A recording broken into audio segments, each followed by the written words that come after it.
ለዩጂን ከ20 ዓመት በታች የዓለም አትሌቲክስ ሻምፒዮና እየተዘጋጀ የሚገኘው የኢትዮጵያ ልዑክ ቡድን ዝግጅቱን አጠናክሮ የቀጠለ ሲሆን ሀገርን በአሰልጣኝነት ማገልገል ትልቅ እድል መሆኑን የብሔራዊ ቡድኑ አሰልጣኝ የሆኑት ድሪባ ለገሰ ለሀገሬ ቴሌቪዥን ተናግረዋል። ብሔራዊ ቡድንን ማሰልጠን ማለት ሀገር ነው። ሀገርን ደግሞ ለሀገሩ ደስ የማይለው የለምና በጣም ደስተኛና ደስ ብሎኛል ከምንም በላይ።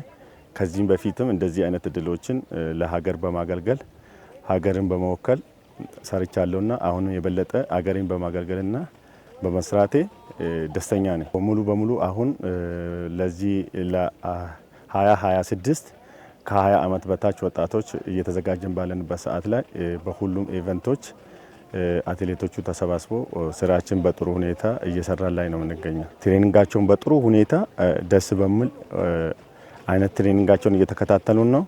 ሁሉም አትሌቶች ሙሉ በሙሉ በሚባልበት ደረጃ ስልጠናቸውን በጥሩ ሁኔታና በጤንነት እየተከታተሉ እየወሰዱ ላይ ነው የሚገኙት ማለት ነው። አገርን ለመወከል ልጆቹ በጣም አሪፍ ነው፣ ደስተኞች ናቸው። ከእድሜያቸው እኩያዎቹ ጋር ትሬኒንጋቸውን ተወዳድረው ራሳቸውን አይተው በዚህ እድሜያቸው አገርን ወክሎ የአገርን ባንዲራ ማውለብለብ ማለት ትልቅ ነገር ነው። ምክንያቱም የሚሰማን ስሜት እዛ ቦታ ላይ ሆነ አገርን ይዘ አገርን ተሸከመ ማሳየት ማለት ትልቅ ነገር ነውና የሚያስፈልገው ነገሮች ከተሟላላቸው እነኚህን አይደለም ከዚህ የበለጠ አትሌቶች አገራችን የሚወክሉት ከዚህ በፊት የነበረውን ውጤቶችን ለማስመለስ ትልቅ ስራ ይሰራል ብዬ ገምታለሁ። በተለያዩ ቦታዎች የተለያዩ ልምምዶችን እያሰሩ እንደሚገኙ ለሀገሬ ቲቪ የገለጹት ሌላኛው የብሔራዊ ቡድኑ አሰልጣኝ አማረ ሙጬ ዓለም ላይ የተሻለ ሰዓት ያላቸው ኢትዮጵያውያን አትሌቶች ማሰባሰባቸውን ተናግረዋል።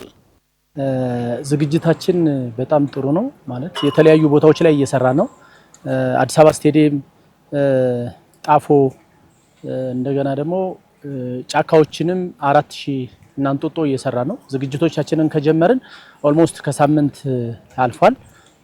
ከዛ ውጪ ብሔራዊ ቡድኑ ወይም ደግሞ ስብስቡ በጣም ጥሩ ነው። ልጆቹ በጣም የቀጣይ የሀገር ተስፈኞች ናቸው። ስለዚህ የፍጥነት ደረጃቸውም ያላቸው የኢንዱራንስም የስትሬንግዝም ደረጃ ቼክ ስናደርገው ያው ጂሞች ምናምን እንሰራለን። በቃ በጣም ልጆቹ በጣም አሪፎች ናቸው። ሴቶቹ ላይ ያሉት ልጆች በጣም አቅም ላይ ያሉ ልጆች ናቸው። 5000 ሜትርም ያሉት ልጆች በጣም ጥሩ ናቸው። እነ ማርታ አለማየሁ ናቸው። ስለዚህ ዓለም ላይ የተሻለ አቅም ወይም ደግሞ ሰዓት ያላቸው ልጆች ናቸው። 3000 ሜትርም እነ ሽቶ እነ ዮርዳኖስ በጣም ጥሩ ልጆች ናቸው ያሉት ሴቶች ላይ። 1500ም ቢሆን አገራችን ላይ አሁን በጣም ተኪ ልንላቸው የምንችል እነ ኤልሳቤት አማረ እነ አረጋዊን ካላዩ የተሻሉ ልጆች ናቸው ያሉት። 800 ሜትርም ቢሆን እነ ሀብታም በጣም ጥሩ ናቸው። አንጻራዊ ሲታይ ከወንዱ የሴቱ ቲም ጠንካራ ነው፣ ግን እንደዛም ሆኖ ወንዱም ላይ ጥሩ ልጆች አሉበት። አዳዲስ ቢሆኑም በአቅም ደረጃ የተሻለ አቅም ያላቸው ወንዶችም አሉበትና ሁለቱም ላይ የተሻለ ውጤት ይመጣል ብዬ አስባለሁ።